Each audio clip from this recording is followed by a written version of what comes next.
Greetings, Mark Goering here, publisher of the Conway Daily Sun, and my guest today is Chris Proulx.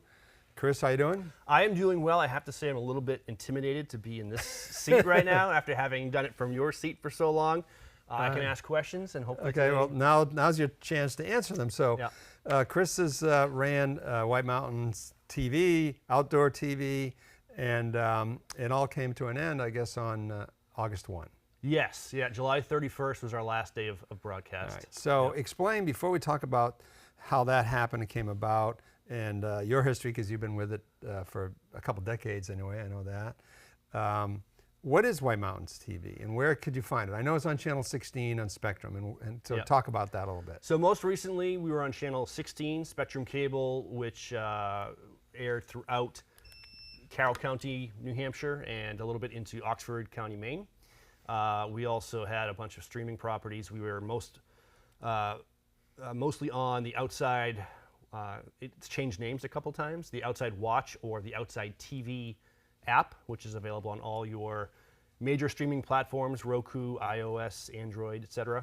And we're also streaming on our website, which was whitemountains.tv. So that was most recent. Okay, but what about, so I'm going to go, since I know, I guess I have a hint about the history, because it started as RSN, right? Resort Sports Network. Yeah. And that was started by a guy named Rory Strunk, who interestingly is in, or at least interesting to me, because when we had a paper and we rented space from him in Portland, Maine, so he's still around, he's a very creative guy. Yeah. And I think it was you that told me that or was it him that told me that his title is, he calls himself, like a CEO, he's CVO, do you know that? Yes, yeah, the Chief Vision Officer. Yeah, visionary. That was even back in the RSN days too. Yeah. But that was with hotels, right? It was piped into motels and hotels and around the country. So explain how it started there, how it got to be where you are in 2 decades and a couple of minutes. So the legend goes, speaking of Rory Strunk, Rory was one of the founders of a TV station up in Carrabasset Valley, Maine at Sugarloaf. With another partner of his, Jeff Dumais, and they operated basically a tourism TV channel. So when people would go into Sugarloaf, Maine, they'd turn on WSKI, it was called, and they'd get the local weather forecast, local ski conditions. So if you were skiing for the day, you get all the information you need to go out and enjoy it. And of course, there was lots of advertisements of the restaurants and things you could do in the area. But it was all geared towards guiding the visitor into the the optimal experience. So there were other stations like this that kind of popped up around the country at different ski resorts. And at one point, Rory and possibly Jeff said, you know what, individually these stations don't have much of an audience, but if you could network these stations into one product, now you have a really big audience, and it's one of the most coveted audiences of advertisers. Yeah, upscale, recreational. Upscale, they're recreation, they're on vacation, their guard is down, they're receptive to the messages they're receiving, and yeah, they have on average a higher income. But that was, but also you went into motels and hotels, right? How did that work? And did you do that recently with White Mountain TV? Well, it depends on the affiliate. Here in North Conway at White Mountains TV, we never had a direct line into hotels. It was always through Spectrum Cable. So in your prime days of cable TV, we had high penetration into almost all of the hotels. Even just like if you took the Eastern Slope Inn and Attitash Mountain Village, I think at that time that was just 800 rooms alone. So at some point, I think the number was around 6,000 beds in the Mount Washington Valley, something like that. And why has that changed with Spectrum when you say back in the day? Well, I mean, do hotels not have cable? They do, but it's it's different. It's like saying, do people not have TV anymore? They do, but there's a lot more options out there. Yeah. So everything from we have a lot more chain who have either proprietary delivery systems, or even some of the smaller places, if they're still independent, they're being pushed to other platforms. So was White Mountains TV in these local hotels when you? It depends on what they have. Obviously, we're off the air now completely, but it depends on what they had at the time. No, we're not off the air. You're off the air, right? Yeah. Sorry. We meaning White Mountains TV. Yeah. Okay. So and I appreciate that. Yeah. So, but just to understand the whole landscape. So You're on Spectrum, on cable. Yep. You had your digital platforms. Yep. And you were in some hotels. Is that correct? Yeah, well, all hotels that had.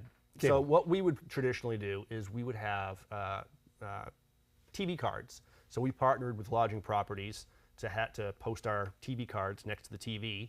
So when they get in there, it said turn on channel 16, or at times we're also channel 5 or different channels throughout our history. But it always said turn on, White Mountains TV for local information. Okay. And your office and your studio, I should say, was in Norcross Circle. Yep. And what was the programming you've done recently, obviously, before you shut down? Our programming is pretty much been the same over almost 29 years. It was visitor information programming and outdoor recreation programming. So I don't know if I should go back to that initial story of how the network was founded. If you banded all these local affiliates together, you had a great product, and the product worked much like a normal TV network. So for example, WMUR out of Manchester is an affiliate of ABC. ABC has network programming like Grey's Anatomy or whatever other content they have, which airs in the prime time, and during your local hours, your newscast, your Chronicle, WMUR has their local programming. So we worked the same way. We had our local programming, which was locally produced. And how much did you do, and who was in it? Who were your TV stars? Over the years, obviously 26 of them for me, 29. It's changed quite a lot. Amy Quigley, now Amy Mahoney, was King Pine? started the station, from the King Pine family now. She was the first station manager of White Mountains TV, so she started the whole project, and she was the on-air face for quite a few years. Kim Beals was one of the first faces on the TV station years ago. Over the years, I think probably the most recognizable faces in terms of the amount of shows that have been hosted. I tried to figure it out. I wish I had better records. But Rob Clark, who's well known in the area, I think, is he still the president of the Chamber of Commerce? But he owns Trails End Ice Cream, and he's done a million things. Very active in the community. I think between him and probably me, we probably battle for most shows hosted. Kelly Cicero was a longtime host with us. She hosted. Is that Jason? Jason Cicero's, now ex-wife. Okay. And she was with us for quite a few years as an employee, and then a contractor after that, just hosting shows. So when you were a host, who would you have on? Because I don't see it. I'm asking these like basic questions because I haven't had cable in years. Well, we would have on, so we were heavily advertiser driven. So we had on our resort advertisers. So we would have on, the folks, the marketing directors and the PR people from the different resorts talking about, what was happening at the resorts at the time, the big news, but also daily conditions, and event promotion was always a big thing. Our target audience was people who were trying to learn about the Valley for that week. So when you're in a vacation area, what events are happening this week? I've never experienced any of these restaurants. So you're trying to get those people on the air with you to help guide their decisions. Sure. And Marty Bash, was he on? Marty Bash, yes. I'm going to omit a million names that I should mention. Did Marty have Bash, a regular show? Marty, yes, he was one of our regular hosts. So our programming, our flagship show was always called White Mountains Today. It actually had a few names over the years too, but it was basically a 2-hour morning live show on the weekends, also on vacation weeks. We went 7 days a week live. There is nothing more adrenaline pumping than live TV. And that is one of the things that I will take away from my 26 years the most, was just how much fun it is interacting with an audience, live. And also just like the nerves, like having, we were a small crew usually. If you had 3 people, including the host, not much unlike what we have here in this situation. Right. We mean, you want to say hello to our big fan base out here that's watching? No. The stage director, and the audio board, and the lighting guy over there. Yeah, they're all named Rob. Yeah, it's amazing. Well, I mean, that's North Conway for you, right? So we were kind of in the same situation, but you just got used to it, and you developed your shortcuts, and I always felt like we kind of punched above our weight. We put out a really good product that rivaled things that were produced by a much bigger crew, and and sometimes much more dedicated crew who were dedicated to like only their show. But we were producing that live show plus, recorded content that aired throughout the day and, various other projects all the time too. So it seems like, it seems like a lot of fun. This is kind of fun. It's even though we're print people, this is fun, I have to admit. Yeah. And so you had, so your major outlet then was really Channel 16, right? And then if you had a digital presence, do you have any idea how much traffic you had? Not off the top of my head. Okay. Yeah. All right, so what happened then? There you are, 26 years, 29 years, and now, because you're an affiliate, Yep. so the decision wasn't, oh, Chris, I'm deciding to hang up the shingle, right? Right. It was, 26 years is a long time to be doing anything. And I think going back, like I remember in childhood, I was kind of a weird child, grew up in southern New Hampshire, and probably other kids had, rock posters or Michael Jordan on their wall or whatever. I had like New Hampshire marketing imagery. I had, I had postcards that I would buy at area gift shops and things like that. I was just always a White Mountains like fanatic. And growing up, I was into like field biology and zoology. I always dreamed of, at first, like being working for the Forest Service or doing something up here. Then I got into media and film and went to school for that. And while all my other friends went out to New York or LA, I was like, I don't want to do that. I want to bring New York or LA to whatever mountain town that I decided I wanted to live in. I was going to go out to Colorado when all of a sudden my aunt, who was living up here, who happened to be working at the Conway Daily Sun, I think at the time. Who's that? Diane Beeland. Oh, yeah. Or yeah. what was her name? Diane Gunther, possibly at the time. Yeah, because she was married to Gunther's, Yep. who was upstairs cafe. Yeah, so it's just, small world. Brian Webster. She was a graphic designer for us, by the way. Yeah, that's what she did, yep. just for the record. Yeah, Brian Webster, who was the production manager at the time, used to dine at Gunther's. Our office was right next door at the time. He was going out to Colorado to help start up a news station, and so she passed on the message to me, said, hey, there's a TV station up in North Conway. I think they may be looking for someone. I got in touch with Amy, and that's how I ended up here. So, the point of my bringing this up is, this was always a dream job for me. This was something that I always thought, if I could go back in time and tell myself in sophomore year in high school, this is going to be your career.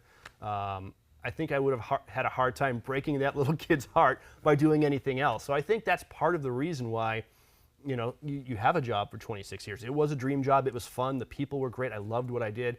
But after doing something for 26 years, for me, it was time for a break. And so, the station had been going through some transitions with the changing media landscape. When I told them that I was ready to leave, Outside, who is our owner and runs the network. Okay, so an Outside is what? It's Outside Magazine and Outside this, Outside that. It's a big conglomerate. It is. Well, that's fascinating too. So it gets confusing. Okay, we started off as RSN, Resort Sports Network. In 2005, we got a new ownership group and stayed at RSN until I believe 2008, I think, is when the official change took over. We partnered with Outside Magazine to become, RSN became Outside TV. And we became White Mountains TV, an affiliate of Outside TV. Okay. Back in 2021, I think it was February 2021, a new company called Pocket Outdoor Media bought Outside TV. They owned a bunch of other media properties in the outdoor media industry. At the time they acquired us, they also acquired, I believe, Outside Magazine, Warren Miller Films, some various GPS apps. Trail Forks is a very popular mountain biking app. Gaia, which is for hiking, and other things.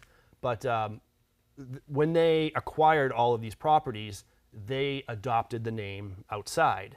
So Outside became the parent company, and they had all these brands: Ski Magazine, Backpacker Magazine, Outside TV, Outside Magazine, Yoga Journal, Warren Miller Films, I think I mentioned.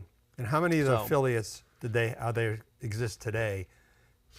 Do they still have that big network like an Aspen and Vail and all those places? Yep, all those most of those affiliates still exist. I don't know off the top of my head. I want to say it's probably in the neighborhood of 20. Okay. A lot of them are resort stations. They're all resort stations. Most of them are mountain resorts. We do have a big affiliate down in the Gulf Coast called Beach TV. We have one in the Hamptons of New York. So you're implying that did you give it? And this is I don't want to get too personal here, but it's like, hey, were you fired or did you quit? Right? It was definitely I was ready for new endeavors. I definitely was not fired. Okay, good. Okay, and fired wouldn't be the word anyway. I mean, if they just cut the affiliate off because you weren't selling enough hamburgers, that happens, right? Yep. But so why is it shut down? I know you're the guy, but why didn't they just find the new Chris? Well, it was because, again, I can't speak for Outside, which it was honestly the last 3 years of working under Outside was some of the best 3 years I think that I've experienced in the last 26, and just in terms of the quality of the management and the people, and they were really ambitious and gave me especially a lot of leeway to kind of have input into that and to kind of operate things the way I wanted to. So when after 3 years, I was after really 26 years, I was ready to take a break, try some new stuff. I've always had a lot of other projects on the side, and I wanted to focus a little bit more on those. They had to kind of make a decision whether or not it was worth kind of restaffing, rehiring, and looking at a few trends. A business like that does not exist in a silo. It's a whole ecosystem, and little things like the availability of products from your vendors can have a huge factor. One of them for us was just, as you know, everything is measured digitally these days. People can see exactly how many views you get. You can see demographics and everything from all the digital content you post online. With what is essentially still in a way analog TV on the Spectrum cable side of it, our affiliate model relied heavily on Nielsen Media Research for ratings, and because that landscape has changed so much, they actually did away with one of the products that we used for ratings. So it sounds like a small thing, but in this landscape, it was not. We have a dedicated person, or I should say they have a dedicated person, who deals with media research and trying to find alternatives for what we lost. And it was little things like that. So if you didn't have the Nielsen ratings, you couldn't say, hey, we're getting X number of viewers, more difficult to sell advertising. Yes, yeah, and especially, on the national front too. With local, it works a little bit differently because people come in their doors and say, hey, I saw you on TV. That's always worth more than top ratings. But for national advertisers, because we were part of that network that sold ads to all your major car manufacturers and car brands and everything else, that was becoming more problematic. So do you think, obviously the newspaper's in a legacy media situation too. We have believe me, we have our own challenges, and so does radio and all legacy TV. But do you think if Chris number 2 had showed up after you quit, Chris number 1 left, do you think it could continue, or do you think the business model was fundamentally on ice? I think it could continue with probably a more local focus, like someone who is ambitious. You probably know from getting involved in this, like it's not an easy video. Good video that people will watch is not an easy thing. You can't just set up a camera, sit in front of it, and have an audience. Well, that's what we do. No. But well, anyway. No, but it's you hear that, Rob? That's all that happens. Yeah, it's hard. We have, our outlet, we do stuff on our own digital platforms. Yep. And we get a fair amount of traffic on it, but people have to find it. It's not, Yep. We print 13,000 papers a day. Boom, they're gone. Yep. But this is different. And we're on some of our shows, and this one will be probably picked up by Valley Vision, which really gives us a lot of exposure. Yep. So, hi, Bill. Yeah. So even though, in Spectrum, and obviously people are cutting the cord all the time, which is why I don't see your show, or I don't see anybody's show on Spectrum, or the Valley Vision for that matter, because I'm cut. It's cut, done. Well, that was the other really big consideration. You see the trend there, and our partnership with the cable company, and what they were able to offer, and it's a cost benefit scale. You just have to weigh it, and I think for them it just seemed like, and again, they have a lot of brands that they're focusing on.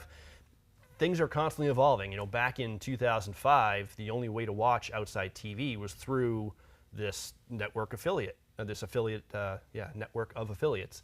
So you had to go to North Conway, or you had to go to Summit County, Colorado, or Lake Tahoe, California, to watch this programming. And now, the outside TV app exists, and you can get that on Roku and see everything in, crystal clear HD or 4K in some instances, and watch things on demand. And the landscape has changed. So I think the value there of the local affiliates is not, what it used to be. But so what could fill your place, that place? I mean, could someone, maybe a Chris from 25 years ago could walk through the door and say to me, hey, you got a studio, let me start. Yeah.